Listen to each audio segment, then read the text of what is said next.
This is Chelsea presenting on the instructional strategy Send a Problem for PIDP 3250.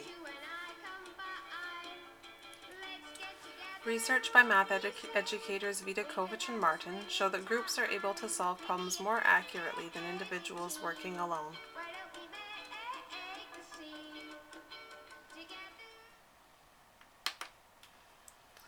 Send a problem. How does it work?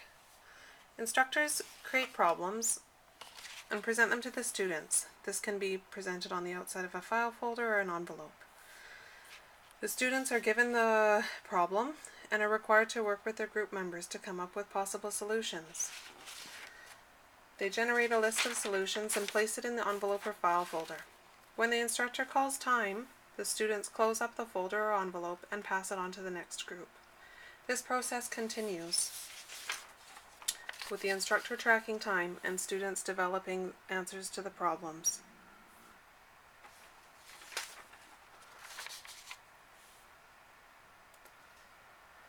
The final group is responsible to synthesize the answers, evaluate them, and present the best, most complete answer to the group in a way that the instructor has chosen.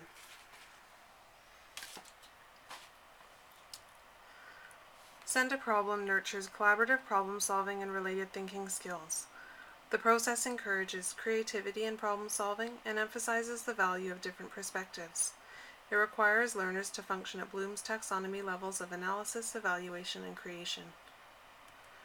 To prepare, instructors need to create problems, or they could allow students to create their own problems. Groups need to be assigned. 3 to 4 students per group would be adequate. They need to describe the activity and provide clear directions. The instructor also needs to determine how much time will be needed for groups to work through the possible solutions to the problem. Problems should be roughly equal in complexity so that they will take approximately the same amount of time to solve. The role of the educator is to moderate discussions and track time, and also to facilitate the concluding activity, whether that be group reports, presentations, homework assignments, etc.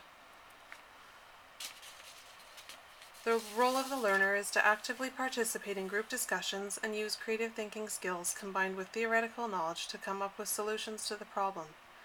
For the final group, they are responsible for analysis and evaluation of each solution presented and work with their group members to synthesize the answers into the best possible answer.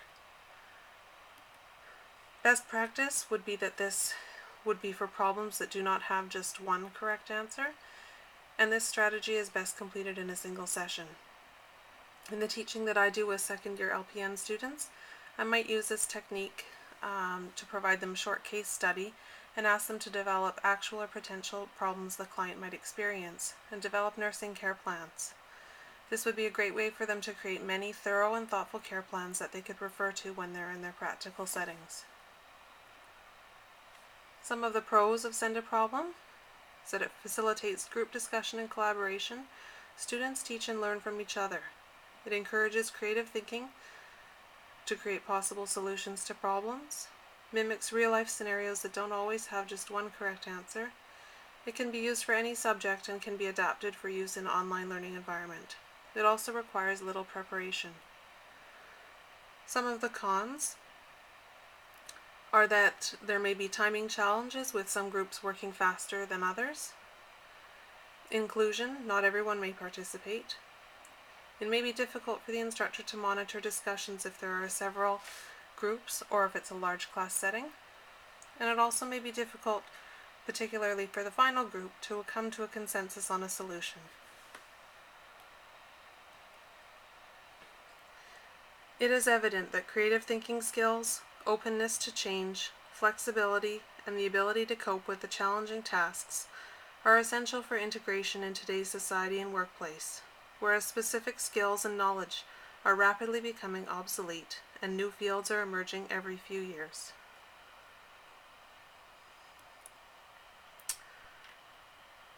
As an educator, one of my goals is to help develop learners' ability to solve problems efficiently and effectively. Send a Problem is a helpful way for learners to teach and learn from each other and become engaged in their learning to develop their problem-solving skills.